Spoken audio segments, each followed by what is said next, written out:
Welcome back to notifying media. നമ്മുടെ കിഷ്കിന്താഘട്ടം team രണ്ടാമതായി കൂടി ചേർന്ന സിനിമയാണ് എക്കോ. സിനിമയുടെ റിവ്യൂയിലേക്ക് ഇറക്കാം. നമ്മുടെ സന്ദീപ്, വിനീത്, നരയൻ, അതേപോലെ വിനോദ് പപ്പു ഇവരൊക്കെ അതിൽ അഭിനയിച്ചിട്ടുള്ളത്.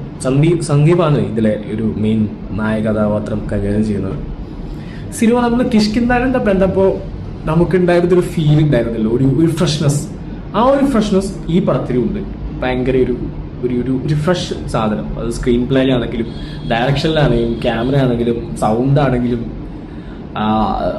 ഓരോ ക്യാരക്ടേഴ്സിനെ നമ്മൾ നരേറ്റ് ചെയ്യുന്ന രീതിയാണെങ്കിലും ഇതിൽ വലിയൊരു എലമെന്റാണ് ഡോഗ്സ്, പട്ടികൾ.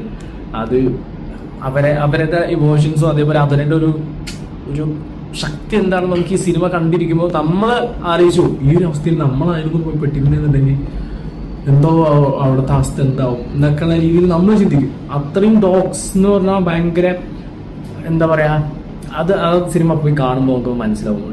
ഡോഗ്സ് ഭയങ്കര ഇമ്പോർട്ടൻ്റ് ആണ് ഈ സിനിമയിൽ.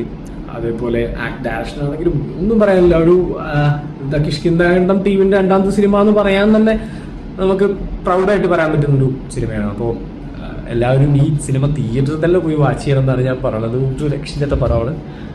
ഇതിൻ്റെ ഒരു എക്സ്പീരിയൻസ് ഭയങ്കര മിഡിലായിരിക്കും. എനിക്ക് ഭയങ്കര നല്ല എക്സ്പീരിയൻസ് ആയിരുന്നു. അപ്പോൾ നിങ്ങളും തിയേറ്ററിൽ പോയി തന്നെ സിനിമ കാണുക. നിങ്ങളുടെ അഭിപ്രായം കമന്റ് ബോക്സിൽ എഴുതുക. അപ്പോൾ അടുത്ത സിനിമയുടെ റിവ്യൂ ആയിട്ട് വീണ്ടും കാണാം.